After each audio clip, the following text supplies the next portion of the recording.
in the female anatomy, and I know this is going to sound funny, but most people don't know. I know. You have your place where you pee out of, which is different from where your vagina is, which is different from where the poo comes out. A lot of women. There's 3 holes. There's 3. Ladies, there's 3 holes back there. Have a look. Down there. There we go. Sorry, down under. Down there. Yes. Down I was going under. to say back there. I was like, Sorry, but down under. The following podcast is a Healthy Dog production. Welcome to the Healthy Dog Podcast. I'm your host, Dr. Nigma Talib. I'm a leading naturopathic doctor now for over 20 years, and I've consulted thousands of patients with chronic illnesses. I've had clinics all over the world, and I have a #1 bestseller, Younger Skin Starts in the Gut. Listen, I know there's a lot of health information out there in the health and wellness world, and it can be a bit overwhelming. So I'm here to set the record straight and give you my expertise along with my expert guests here in studio in sunny Los Angeles. I only take drugs with other people who take them on a regular basis because I don't have time for that. A lot of chronic diseases stem from mitochondrial dysfunction. Yes. And you know what I love talking about, right? Poop. Yes. You can ask me about my poop? Yeah, I'm going to talk about poop. Okay, please. This podcast is your go-to for achieving optimal wellness from the best of beauty and longevity and everything in between, because after all, wellness comes from the inside out.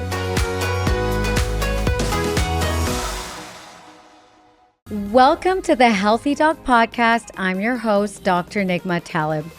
Today, I have a partner in crime, a fellow naturopathic doctor. She is incredible. She is not only a naturopathic doctor, but she's also a doula. She serves as the medical education specialist at Genova Diagnostics lab, which is one of my favorite labs in the world. And she develops educational resources for also doctors and patients, and she provides clinical education to clinical providers. And she's a mama of 3. Welcome, Dr. Lahnor Powell, to the Healthy Dog Podcast. Thank you. Thank you so much for flying up all the way from Atlanta. I know you started early this morning, and so thank you for taking time off to be here. It's my pleasure, honestly. Thank you for inviting me. Thank you. I have so much to discuss with you. And as I know, we had lunch earlier, and I swear the lunch was felt like 5 minutes, but it was 2 hours. So I know we have a lot to discuss.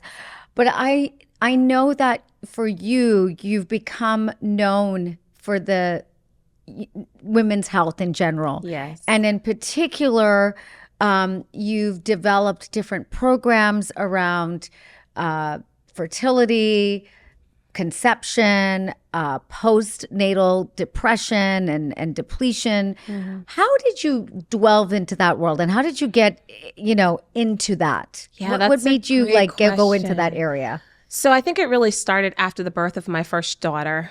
I figured as a doctor, I would know everything. I figured that, I can read textbooks and I can understand what's happening, and I can kind of sort everything out from there, and I can troubleshoot little issues that pop up from there. And it became very apparent after I had my daughter that there was no textbook, there was no amount of literature that I could read, there was no preparation that I put forward to getting ready for postpartum. And as a naturopath, one of the things that we always talk about is prevention. And so I just kind of dove into literature, tried to understand what was happening to my body, what's happening to other women. And when I started communicating, hey, I'm dealing with this, I'm dealing with that, all of a sudden other women were like, yeah, I know. And I was confused. Well, how come you didn't warn me? Why didn't anybody tell me that I would be wearing diapers with my child after I delivered? Right. Why Literally. was I not told that my body was not going to transform back to how it was before I got pregnant? Why was I not told about baby blues or baby pinks, which is basically this emotional either high or low that you can experience after you deliver your baby? It's different than postpartum depression, but they estimate that almost 80% of women deal with some degree of baby blues, which is more of the depression, or baby pinks, which is more of that anxiety kind of feeling that you get after having a baby. Wow. And so just learning that information and then focusing on prevention, I realized a lot of it had to do with how you prepare for postpartum. You don't go into a marathon without training. So why is are we true. going into postpartum without training or preparing ourselves? That's a really, really good point. And something and I share is both being fellow naturopathic doctors. For those listening out there, I know you're on my podcast now, but I want you to give a definition of what naturopathic medicine is before we go into this journey, because a lot of people don't really understand. We're not just doctors for prevention. We're actually doctors for treating chronic illnesses. Like basically anyone has a chronic condition, go to a naturopathic doctor. Tell us, Dr. Lahnor, give me your naturopathic doctor, because I always get interviewed and asked this question, like, what is a naturopathic doctor? Yeah, so I like to tell people that naturopathic doctors have training in your ology, so your pharmacology, your cardiology, which is like the understanding of how the heart works. So we have a training in endocrinology, which is like about hormones and how your hormone systems work. But what makes us a little bit different than your traditional medical doctors or your other types of physicians is that we have a different toolkit. So we are able in certain states to work with medications, but we also utilize botanical medicine, which is using herbs or botanicals from nature to help improve your symptom picture. And you know what's really funny? When you look at the literature about herbs, a lot of your medications are actually derived from herbs. Just a little side like note right aspirin there. is derived from white willow. Metformin, which is your common diabetes medication, Right. that's also derived from an herb as well, right? So we've been using herbs. We just use it a little bit different in the pharmaceutical world. And herbs have a really nice, the way they work in our bodies when you use it as a whole plant. The It's a little energetics bit are different. right? They have less side effects. Exactly. It's interesting. We're also trained in how to help the body like kind of maintain healthy alignment. So it's different than a traditional chiropractor. We use different techniques. We're trained in homeopathy, which is basically using something at such a small dose that technically it's not detected, but energetically it has a way of shifting things in the body. Like cures like. Exactly. So that's what I like to tell people. We're not different in terms of our understanding of how to interpret labs or how to diagnose or how to approach medications or how to approach a patient case. What makes us a little bit different is how we treat. And a lot of times we're going after what is the root cause. Because if I have depression and you have depression, it might be totally different reasons. You might have depression because of the thyroid issue. I might have depression because of a gut dysbiosis or an imbalance in my gut health. So we just try to get down to why do we have depression versus saying you have depression, here's an algorithm, let me give you this medication and that medication if it doesn't work. The easy way out, basically. There you go. And, everyone hears root cause. I mean, you can't get more root cause than naturopathic medicine. And I think it's kind of grilled into us from day one. is. We go right to the gut right away. We go for the jugular. There's no everything starts in the gut. So that's one of the That's what Hippocrates has taught us, right? One of the things that Hippocrates, which is the father of medicine, we all recite the Hippocrates oath when we graduate. It's all disease begins in the gut. Mm-hmm. Absolutely. And it sure does. And we know that in more than one way. So you got into this because you realized you were not prepared. Correct. And you've had 3 children since, so Yes. you're very prepared now. So I want to take the listeners through a journey. Okay. And the journey is going to start with what we hear all the time, infertility, which you and I do not despise that term because it means that you cannot get pregnant, Correct. right? Whereas fertility is a better way of describing unable to get pregnant at this time, Exactly. right? It's like suboptimum, right? Exactly. Yeah. And so we're going to go into that, and then we're going to talk about once you are pregnant, what to do, and then what happens after you give birth and the babies come out. All that's happened. What happens to the woman? So I want to go through that journey. Take me to the journey of women that are listening right now that want to have children but are having a difficult time. We know that the statistics are up. People are waiting to have children later. There's also a lot of toxic toxicity in our Yes. environment, for lack of a better word. Yes. There's been a lot of changes in hormonal fluctuations. I'm doing a lot of hormone testing, and I'm seeing some crazy test results. So Likewise. talk us through like what is going on with this fertility issue with women. Yeah, and there's men. a lot of theories that people are postulating and thinking about. And definitely we're living in more of a toxic world right now than we ever have. That you cannot dispute that, right? But also the lifestyle that we live, we tend to live on the go a lot. We tend to have a lot of stress, which alters your body's way of making various hormones. We are seeing a lot of hormonal imbalances now, more than we have ever seen before. We're seeing a lot of even nutrient depletions, which just means you don't have enough of certain nutrients, which sounds a little funny, especially if you consider, but we have access to grocery stores. We have access to all these different foods. We're in a pretty decent state. But some of the foods, just based on the way they're grown and the way that they're prepared and even the way we cook it, it can lead to a lower nutrient quantity in that food. So we are dealing with a lot of like nutrient deficiencies, especially iron, which is really important for helping us to build blood, especially as women who have their cycles every month, and we tend to lose a little bit more than, males and those who are menopausal. I think those are probably the two biggest ones that we really are speculating that's causing this fertility challenge to arise. And then also there is an increase in the usage of medications, especially, for example, birth control, that can make it a little bit more challenging to become pregnant just because it has a way of impacting how your body makes your hormones.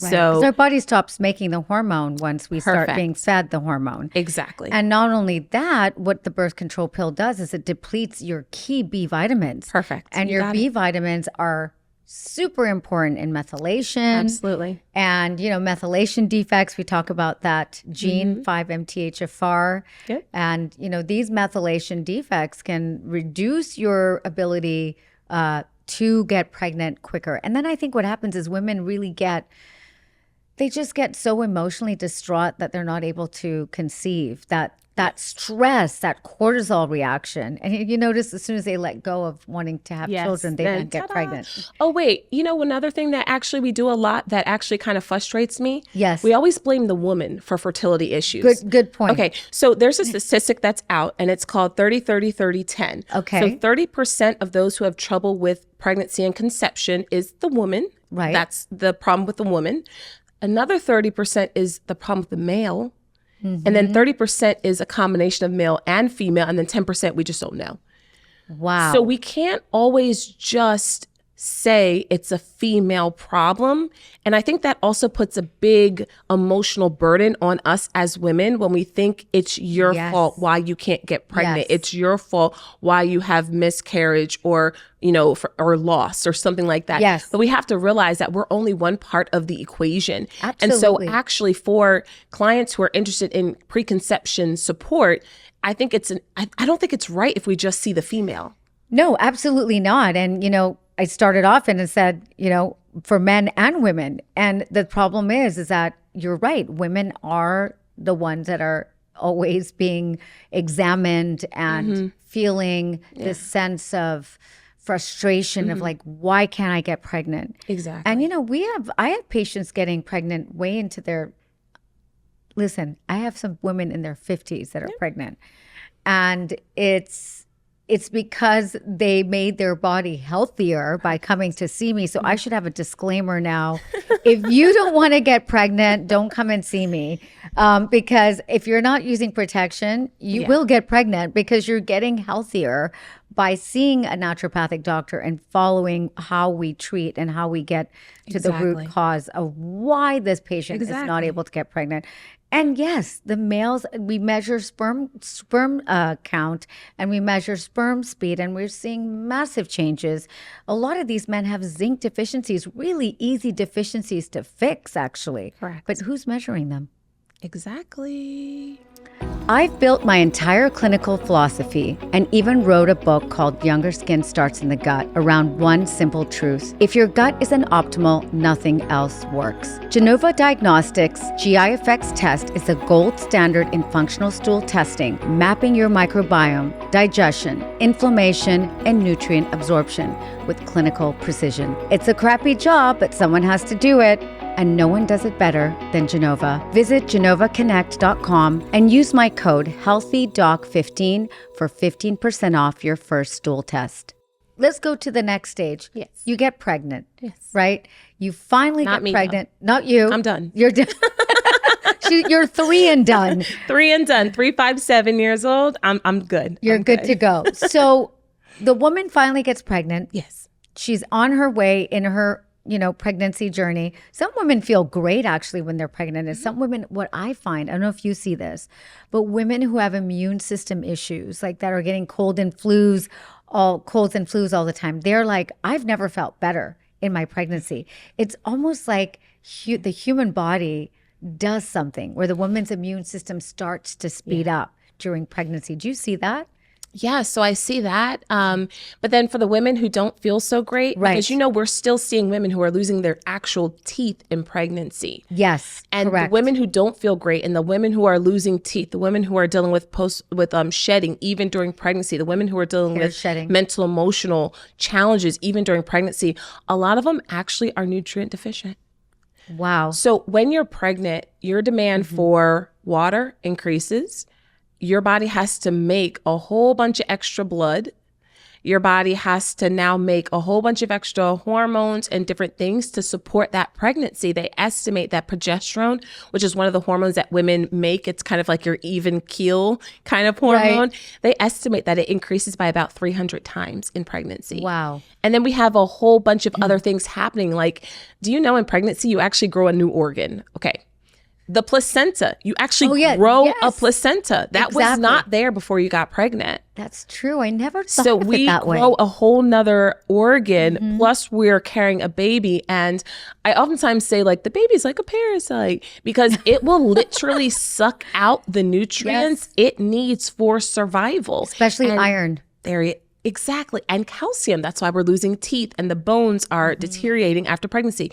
Exactly. So if you can ensure that a female has optimal nutrition before pregnancy and then encourage that to continue during pregnancy, but having to ramp things up, you need more calories. You have to ramp things up. You need about 300 or so more calories per day.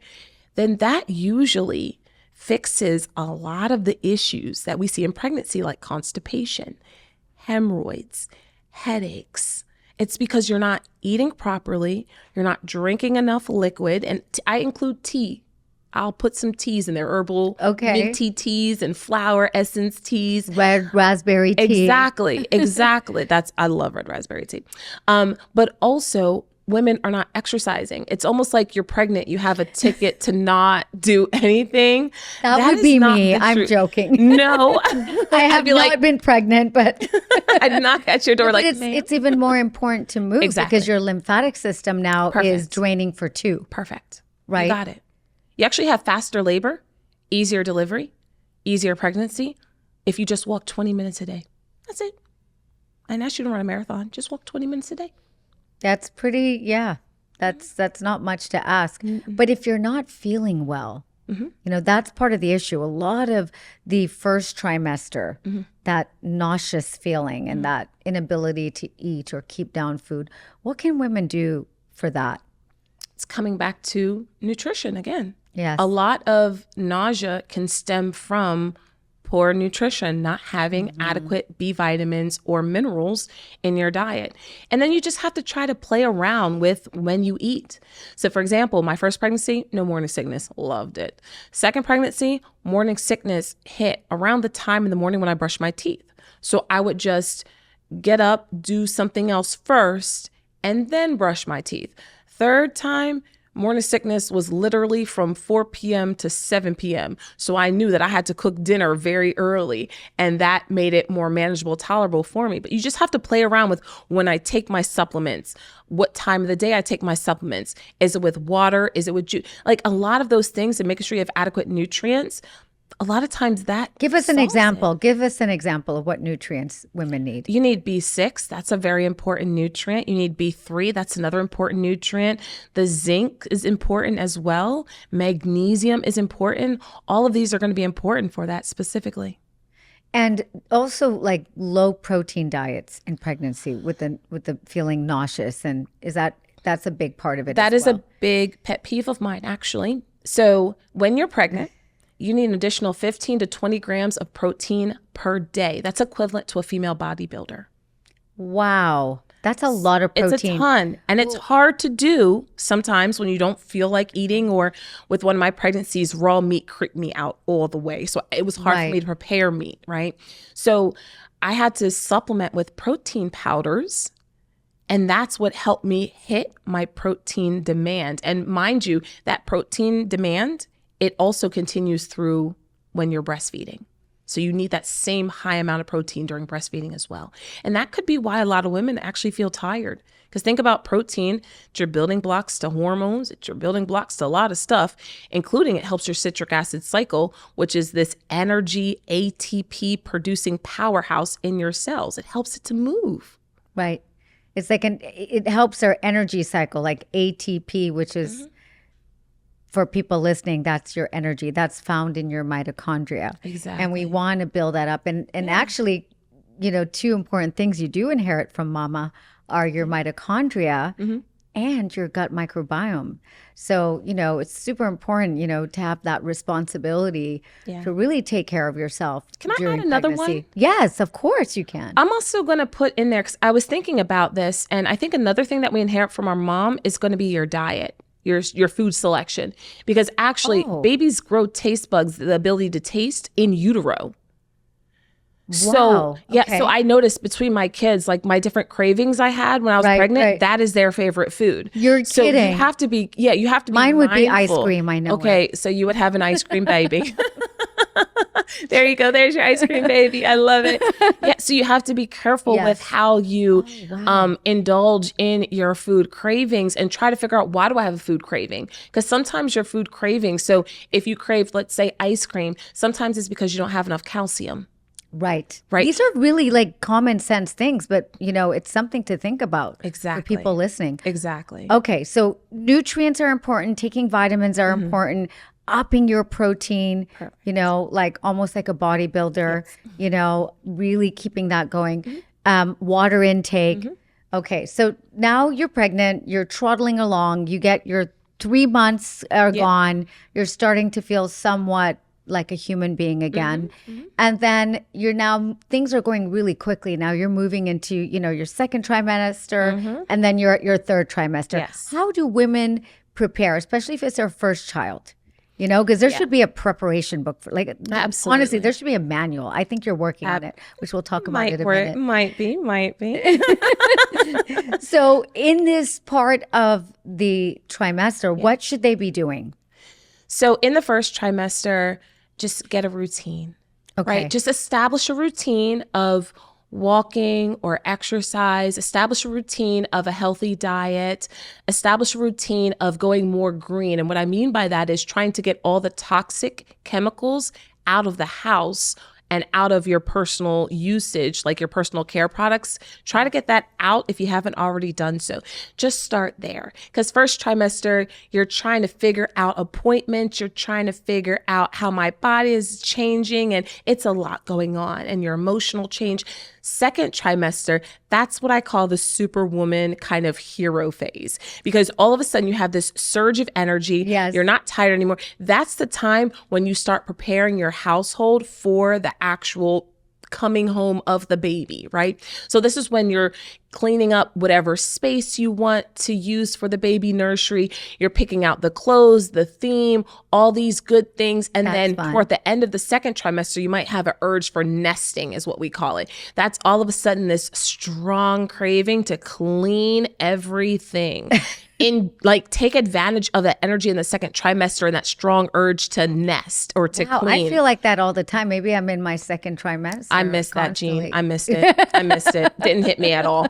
And then your third trimester, it gets a little bit rocky. Some days you'll have a lot of energy, some days you won't. But your center of gravity is going to be thrown off because you have something that's growing in the front of your body, the baby, the belly, pushing everything around. Organs are being pushed down and smushed, and skin is expanding. So it can become a little bit uncomfortable. But this is the time when you want to prepare for what I call, or what we call, your fourth trimester. So most people only know about trimester 1, 2, and 3. Fourth trimester is the first 3 months after you delivered the baby. That's when you experience all of the hormonal shifts to help return you back to pre-pregnancy state. So you want to start getting meals together and freezing soups, stews, broths, things that are really easily digestible. Exactly. Warming, highly dense, nutritive foods that have a lot of minerals and nutrients in them. Seaweeds is a great example. Beef, if they eat animal products, that's a great example as well. Cooking with those things, throwing in some bags, throwing them into the freezer so that you're ready for after the baby comes out. And then also in the third trimester, visualize. You gotta visualize that ideal pregnancy. I don't care if you're scheduled for a C-section or if you're scheduled for a vaginal delivery, you have to visualize that ideal pregnancy and get your mind in that right state where it's positive and you're shutting down all the negative. Take the time, take a they call it a baby moon, which is basically like a trip with your spouse. Take that time to just enjoy life before kids. The calm before the storm. Literally. From PMS to perimenopause to menopause to postmenopause, I've lived through it all. And through every stage, one thing becomes clear. Hormone fluctuations change how our bodies regulate temperature, especially at night. When your body overheats, even slightly, it disrupts deep, restorative sleep. The kind of sleep your hormones, metabolism, and mood depend on. That's why I can't live without my Rani Lounge pajamas. Their advanced technology activates natural fibers, making the fabric moisture-resistant, naturally fresh, and ultra-breathable, allowing your body to stay cool and regulate temperature the way nature intended. Better temperature control means deeper sleep, better recovery, and a body that feels truly at ease. Whether at home or traveling, staying cool, fresh, and comfortable has never felt so effortless. Go to RaniLounge.com, that's RaniLounge.com, and use my code HealthyDog15 and get 15% off your first order and experience sleep the way it was meant to be. I guess in that respect, you've got all this preparation. Are there different nutrients you're doing in the second trimester, different from the first and the second and the third? Are there anything that's different in between those three? So that's a great question. I try to keep it very simple and keep the same nutrients first, second, third trimester. Now in the third trimester, closer to delivery, I'll start to introduce like red raspberry tea, which is a uterine tonic. Exactly. I'll start to introduce EPO, or evening primrose oil, which is an omega-6 fatty acid that's very anti-inflammatory, but it can help prepare the uterus for delivery and things like that. I make sure that Kegels are done all throughout the entire pregnancy. What is a Kegel for those listening? A Kegel, oh my goodness, it's your bestie. So a Kegel is basically when you... Can we do it right now? Oh, absolutely. Here? I'm doing it right now. Can you see? I'm going to do it too. Can you see? Yep. No, I can't. Yeah, you can do it whenever you want to.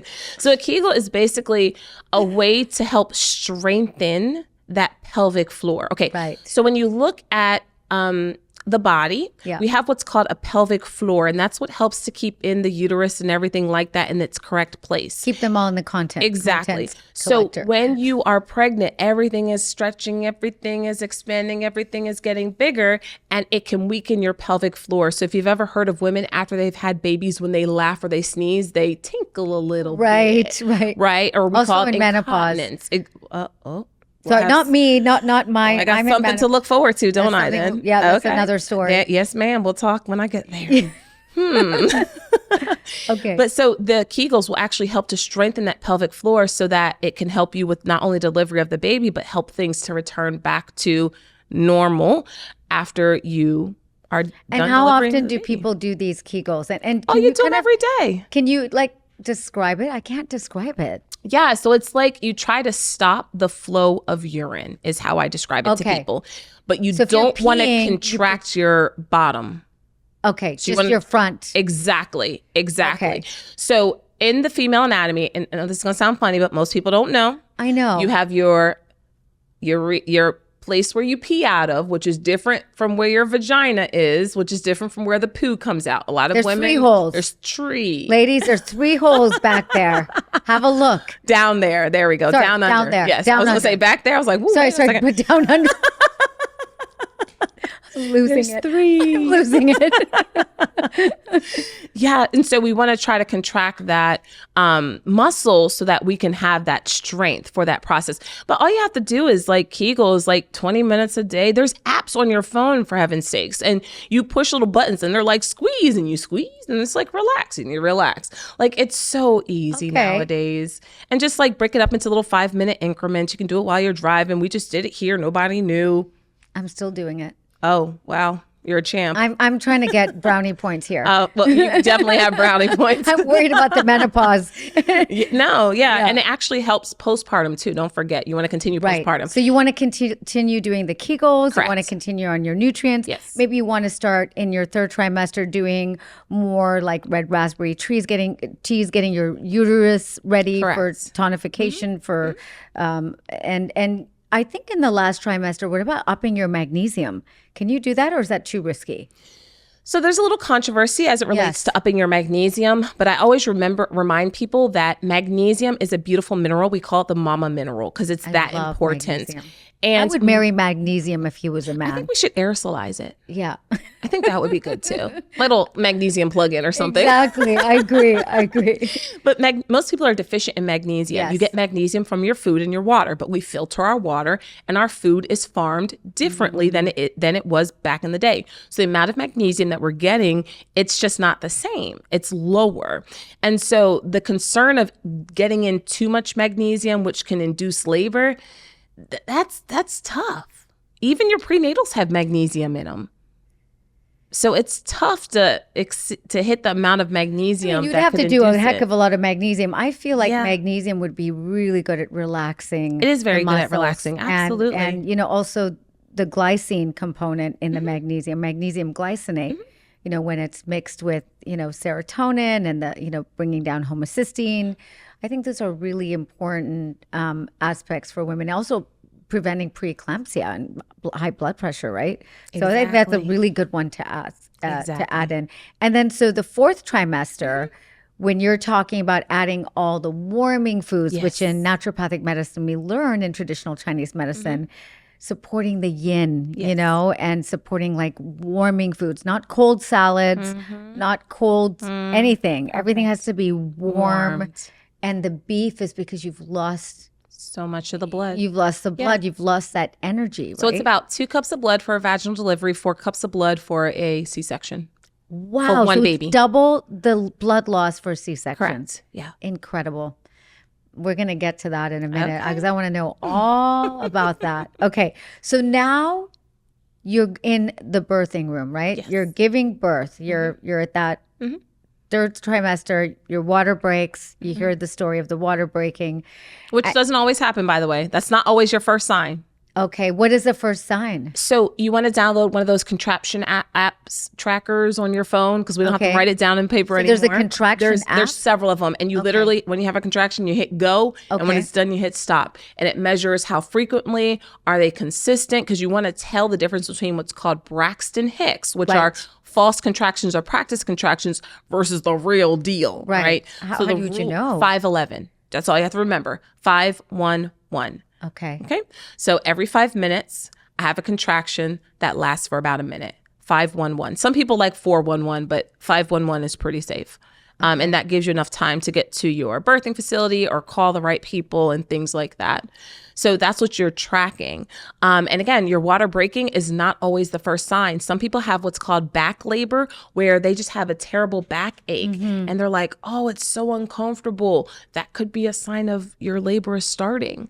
So this is why you want to have somebody on your team that understands the your different body. phases. Yes. Exactly. Interesting. So now the woman is going into birth, right? So she's made it to the hospital. She's going into birth. What are her options in terms of, some people are like, do I get an epidural? What, how do women make that decision? And why is there so much guilt around this? You know? I don't appreciate the guilt. Yeah. I think it's very disrespectful to women and to their journeys. I personally had 2 C-sections. My first baby was frank breech, so she was sunny, so like she was in the wrong position, right? Up. Yeah. So when you deliver a baby, the head's supposed to come out first. Her feet were going to come out first, Right. And then I had meconium, so she already passed her first bowel movement inside of me. Yummy, right? So True that mother's love. honestly, so that set me up for, instead of having a water birth that I Right. was prepared to have in the Right. hospital, that set me up for having I call it a semi-emergency section because it wasn't like an emergency, but it was definitely unexpected, Sure. right?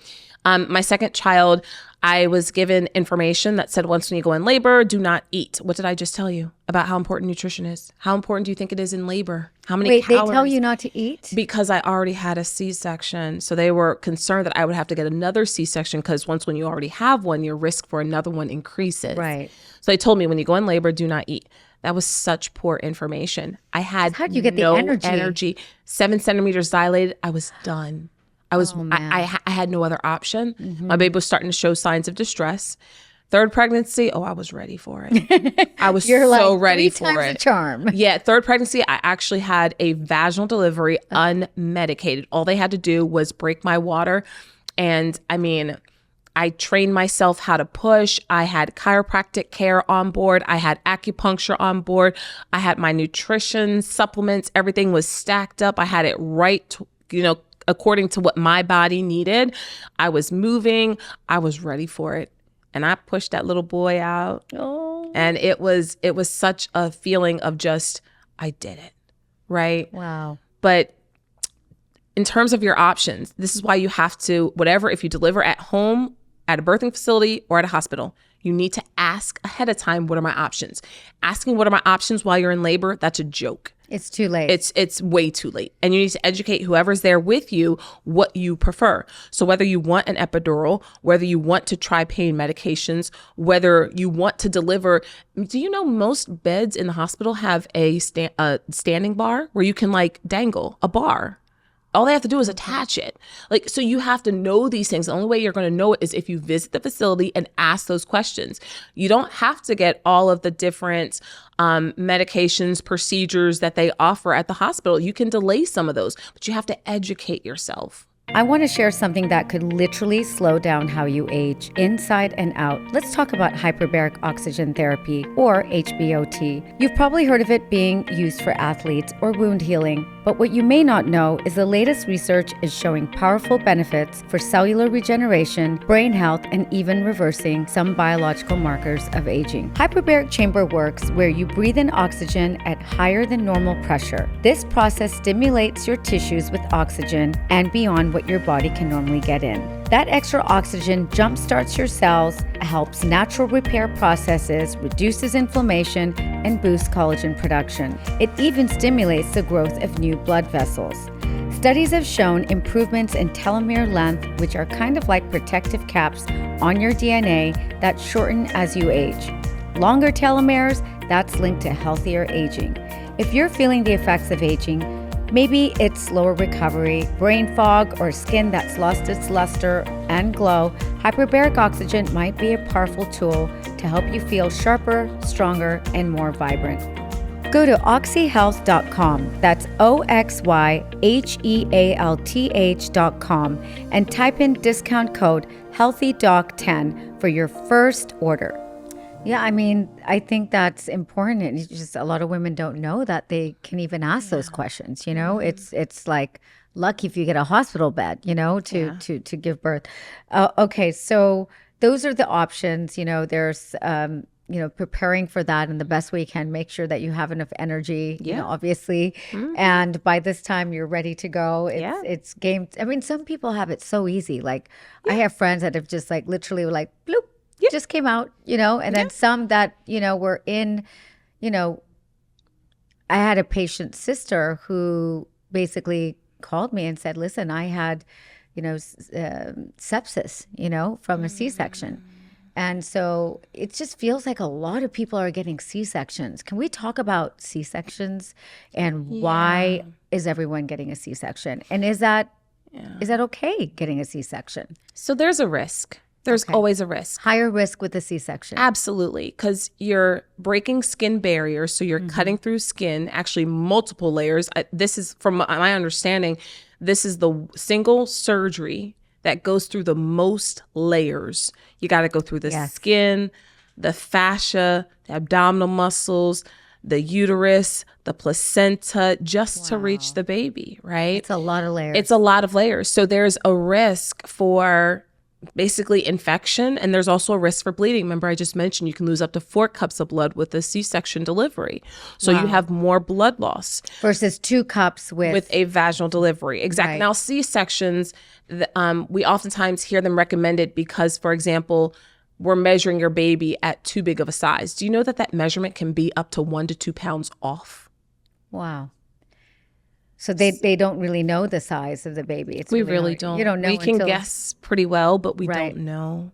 Okay. And then women, our parents and beyond and before, they've been delivering 12-pounder babies like nothing for a while. Yeah. And we're getting nervous about a 6-8-pound baby. Yeah.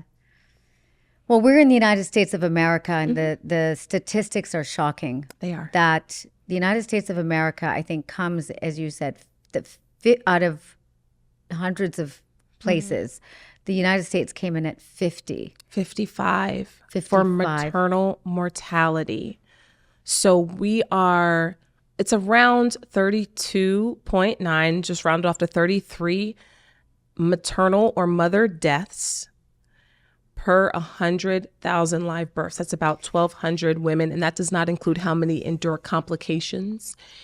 And I mean, if you look at the UK, you look at Europe, you look at Canada, you look at Russia, their death rate is less than 10 per 100,000 live births. Why is that?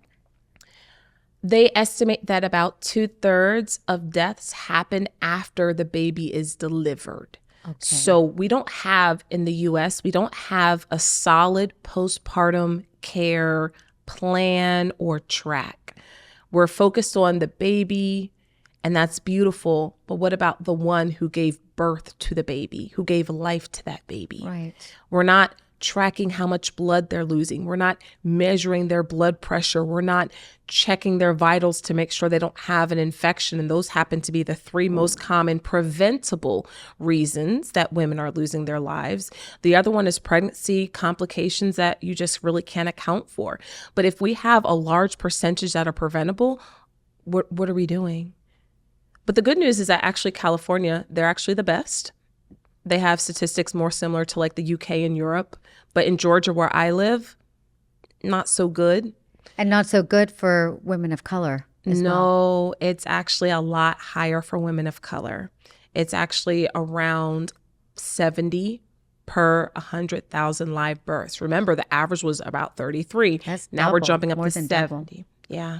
So women of color have more double the risk. Exactly. And let's put on top of that, because most women are having babies, later on in life, in their 40s and above, right? The risk increases to over 128, I believe is what they say, deaths per 100,000 live births of babies. That's alarming. It's scary. And I watched something recently on social media that said, if we look at the death statistics per 100,000 for mothers, the maternal mortality rate, it's actually one of the most dangerous jobs that you can hold in the U.S.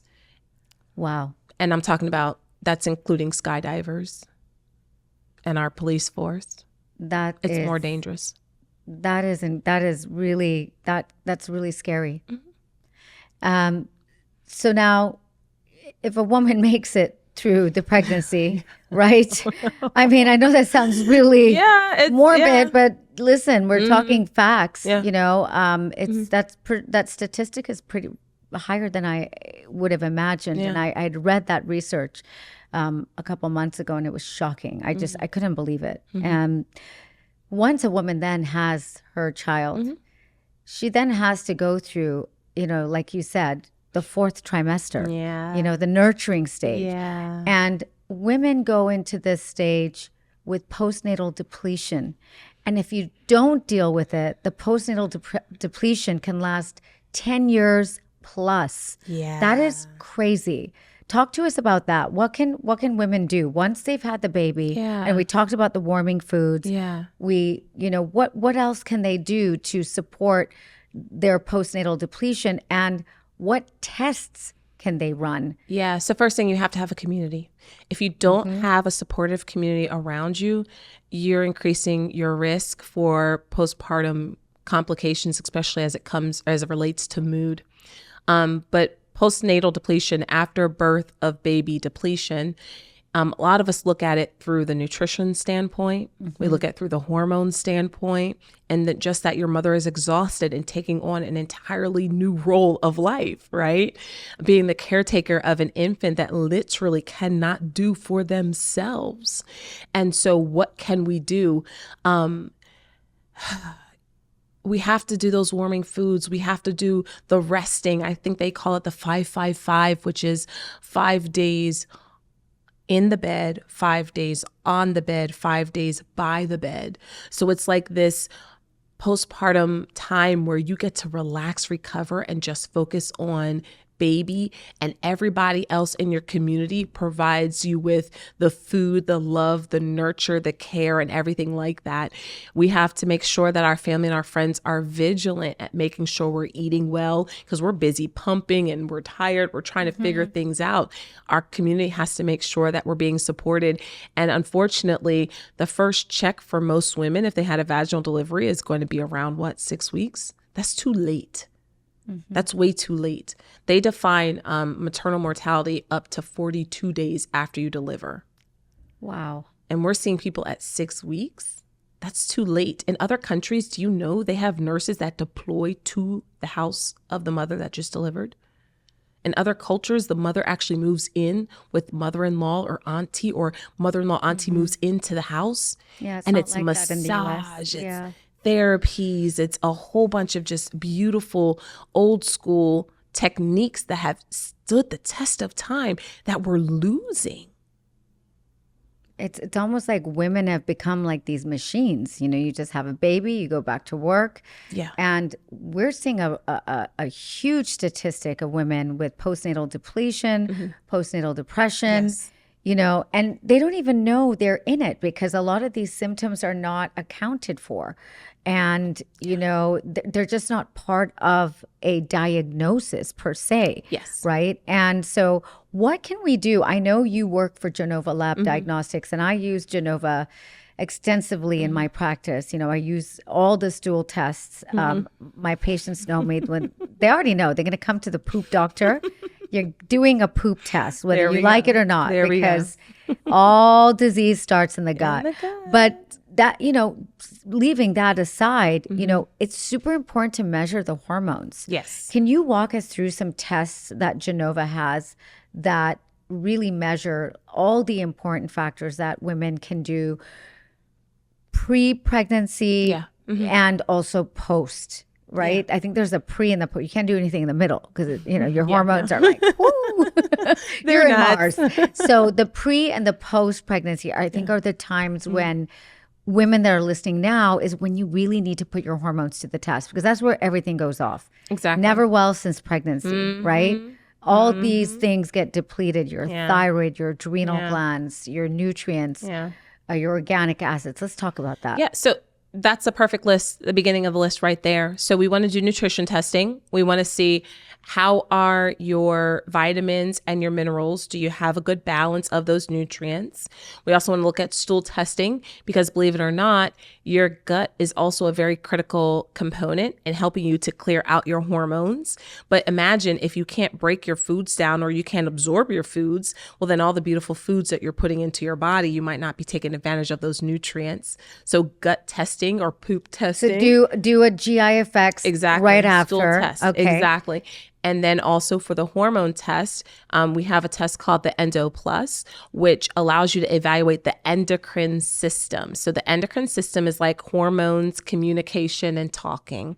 And part of that endocrine system is your thyroid, which is that butterfly gland that sits right here in the front of your neck. Yes. You also very vulnerable organ. If you think about it, it's exposed to the extremely. environment. It's such a sensitive, and it's very sensitive. Exactly. Especially women after giving birth. Absolutely. Such a high percentage of thyroid. issues. Not only thyroid issues, but also women flipping into having an autoimmune thyroid issue. Basically, their body is mistaking themselves as foreign and it's attacking their thyroid. Yes. But not only the thyroid, but we also want to look at, like you mentioned, the sex hormones. So the estrogens, you want to look at the progesterone. So estrogens is what gives us our lips, hips, and breasts, right? Ooh, progesterone. And vision. Yes, ma'am. Estrogen equals. Yep. And we love our heart, right? Yes. And progesterone is your even keel hormone. Okay. But women also do make androgens like testosterone. That's not just a male hormone, right? Not just you, Dante. So there you go. So it's important for us to measure that balance. A lot of women who are having trouble with fertility, it's a progesterone issue or a hormonal imbalance issue. Progesterone is progestation. I love that. I never thought of that. So going to take that one. Thank That's why a lot you. of women are progesterone deficient, Yes, they are. and why they cannot get pregnant, and then they're called Or they infertile. lose the baby early Yes. within like the first 6 weeks or of low- so. but a lot of nobody's it's measuring that. progesterone. We usually don't measure it until their third miscarriage or beyond or something like So that should be which done is like- first. So the EndoPlus test is a hormone test. If you're planning on getting pregnant, that is the Yes. one test you want to start with. Exactly, because it's going to look at those, and it's also going Everything. to look at your adrenals too. So Oh, gosh. your adrenals sit on top of your kidneys. They're Yeah, located cute here in the little back glands. of your, like kind of in the back area. We have two of them, one for each kidney. Mm-hmm. And everybody thinks about your adrenals as like the cortisol, the Right. stress hormone, the one that makes me gain weight. Okay, yeah, there's some truth in that. I'm not going to lie. However, you need to be able to mount a stress response and turn it off. Absolutely. But what's happening is women, it's like a light switch. Women are turning it on to manage the stress, but they're forgetting to turn it off. Right. And so their ability to produce appropriate cortisol levels, it just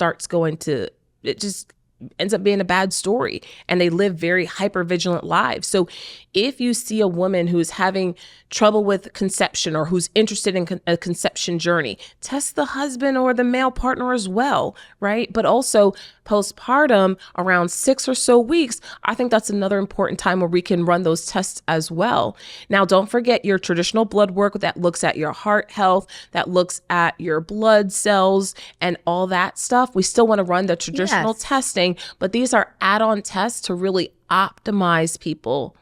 And they're tests that are not done by your conventional Correct. medical doctor. Naturopathic, I, as a naturopathic doctor, run these tests all the time. But what I love about Genova is it's specifically measuring these analytes Exactly. in the urine, the blood, and the saliva. So you're collecting free hormone data, not just hormone that's in the blood at one point in time. Exactly. And so it's worthwhile to run the Endo Plus test Yeah. prior and then after. And then obviously run your other bloods to see, are you iron deficient? You've Correct. just given birth. Exactly. Iron deficiency is one of the huge problem post partum, you know, and it can cause hair loss. It can cause depressive like symptoms, fatigue, you know, so it's Those are actually the symptoms that you want to look for with postnatal depletion, the exact ones you just mentioned. Those are some of the trigger symptoms that you should start thinking about. Oh, is this postnatal depletion? Hair loss, hair thinning, skin looking older Right. than what you think it should look, like wrinkles and things like that. I think those are the tall tale signs, and it's hard to put it together because they seem unrelated. right. And we sometimes in our society say, oh, it's just normal postpartum. We kind of like almost like gaslight the Right. mama, and it's not fair. But those exactly symptoms that you mentioned, that's what we need. When we see that as clinicians, we should start to think about postnatal depletion. True wellness lives in the smallest details, the air you breathe, the water you wash with, and the surfaces you touch. That's why Koala Eco, with their beautiful botanical ranges for home, laundry, body, and even pets, is the only brand I trust. Elegant living without compromise. Visit koalaeco.com, that's KOALAECO.com, and use my code HealthyDoc15 for 15% off your first order. I run on every patient before they get pregnant and after I run an adrenal stress test, the Genova adrenal test, because it measures diurnal variations, which is it's going to measure your cortisol first thing in the morning, at noon, at afternoon, and in evening. Exactly. And so cortisol levels are supposed to drop. And I see a lot of women, their cortisol levels are like through the roof at night. So they're wired, but they're tired. Yeah. And, that is the depletion. Just the mere fact of giving birth apparently causes massive adrenal burnout. Just the process of birth. I mean, you talked about your journey when you hadn't eaten enough. You weren't able to push through it. So it's a really important thing to measure your adrenal glands and, have that looked at, because it's a huge part. Yeah. It's a huge part of the depletion part. The depression part is something we're most familiar with than Correct. Depletion. Talk to me about that. What is the percentage of women that go through, from what we know from the research, what is it for women with postpartum depression? Yeah, so maybe remember we talked earlier about the baby blues and the baby pinks. So 80% have baby blues, right, or baby pink.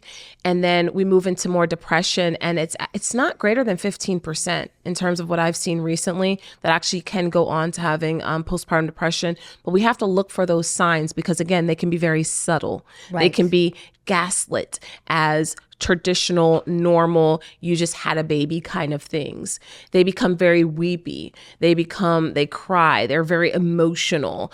They might have feelings of just not worth anything, or not wanting to eat, or not wanting to harm their child too, and right? When we start to have those types of symptoms, we need to pick up the phone and get help immediately. But there's also something called, and it's not really common, but you'll hear about this one more on the news, which is postpartum psychoses. So you hear about women who actually harm their child, but they seem like the perfect lovey-dovey mother, and nobody understood how that could be. We have to look for these. We have to teach our spouses, we have to teach those around us what these symptoms are. And again, it's hard to detect something if a woman goes in for an appointment one time at 6 weeks and they don't know when the next time their appointment's supposed to be. And at 6 weeks, you get a screening test that says, you either pass the depression scale or you don't. But women have to really look at themselves and be honest with themselves. And it's okay if you're not okay. You got to get help. And I think that's super important. And I think what we might need to start doing is doing some polymorphism, some genomic testing to see if some women have this COMT gene, because I know this gene increases your risk for these kinds of activities. So I think there's what I'm hearing here is a lot of preparation that can be had. It's all about the prep. It's all about the prep. Yeah. So stop worrying about baby nursery color and getting all excited on that. Let's prep for postpartum. Have we missed anything? You want to add anything? I think I just want to add that a part of your healthcare system, it's beyond your doctor or midwife. You should have a massage therapist. I got a massage after my third child, and I went from puffy to feeling amazing. It helps with the drainage of all the excessive fluid tissue inflammation from the delivery process and from the birth. So you need a massage therapist on board, get an acupuncturist on board.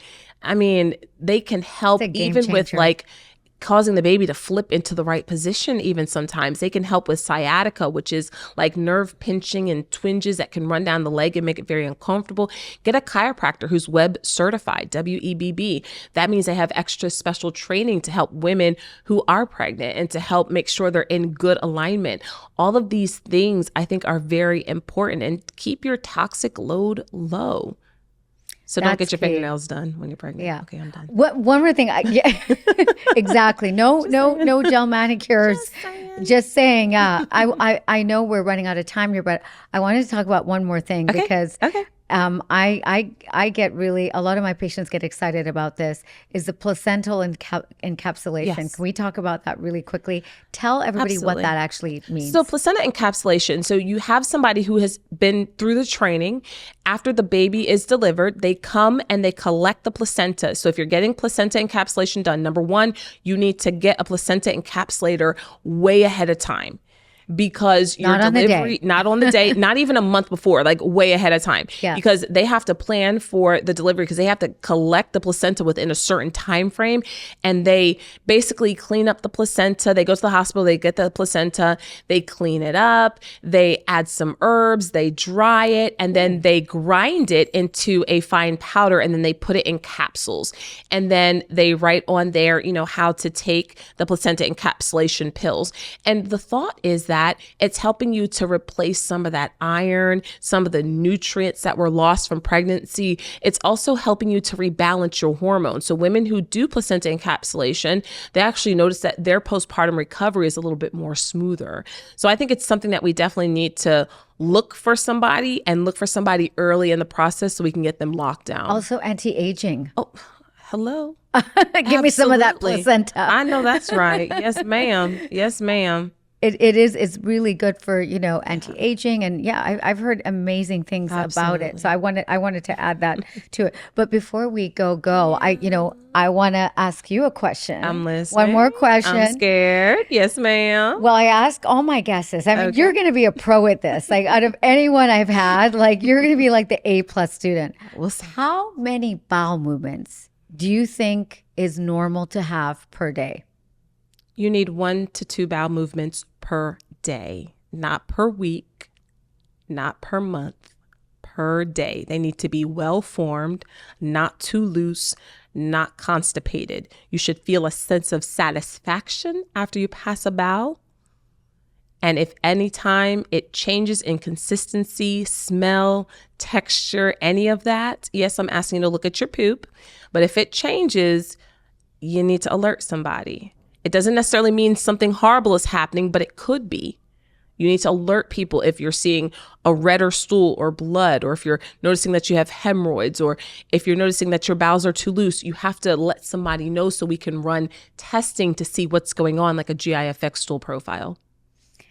That was the best answer I've had out of 12 guests that I've interviewed. And I knew I would have that because you are a naturopathic doctor extraordinaire. Aww. It has been such an honor to have you on the show and so just fun. Being able to nerd out and geek out with a fellow naturopathic doctor. I could talk to you for hours. And so I wanted to also ask you to, let people know where they can find you, because I know you do work with patients who are considering preconception during their birth, and your doula as well. So where can people find you if they want to take, to hire you or to, that's not that, to bring you on board as part of their team? I'm not hire you sounds like, what am I, a salesperson? No, but if they're lucky enough to have someone like you, which is, hard to find. I know a lot of women struggle. Where can people find you? So my website is Okana Care. See, did you notice it? The OC. Oh, I see that. I love it. So Okana Care, OKANA Care, CARE.com. That's the website. On social media, on Instagram, it's Okana Postnatal Care. And that's my handles right there. Okana Postnatal Care. Mm-hmm. Follow her on Instagram. She's going to be doing some extraordinary work, and she also filled me on a little secret that I'm going to share with you today. That she has written a book and is in the process of finishing it. It's called Growing Together. Yeah. Literally growing together, growing informationally. Mm-hmm. I think it's going to be one of those journey books that every woman who wants to conceive or is pregnant, is something that every woman needs to read, because the way you describe, and I looked through it today and sneak peek. It's something that we all need, and I haven't seen anything like it. So I'm really excited for your book to launch. Hopefully you said sometime in May. Yes, exactly. 2025. Yes, correct. Okay. Yes. So I'm super excited about it. It takes women basically throughout their pregnancy from week 5 all the way to the 12 weeks postpartum, checklists and journaling and incorporating the mental emotional aspect. So I'm super excited about it. Yeah. I am super excited. I'm super excited for the women that are going to be able to read this book, who are going to be going through this journey much easier than they would have if they hadn't read the book. Yeah. Thank you so much, Dr. Lahnor Powell, for being with us today. It was such a pleasure. Cheers. Oh. Thank you for joining us.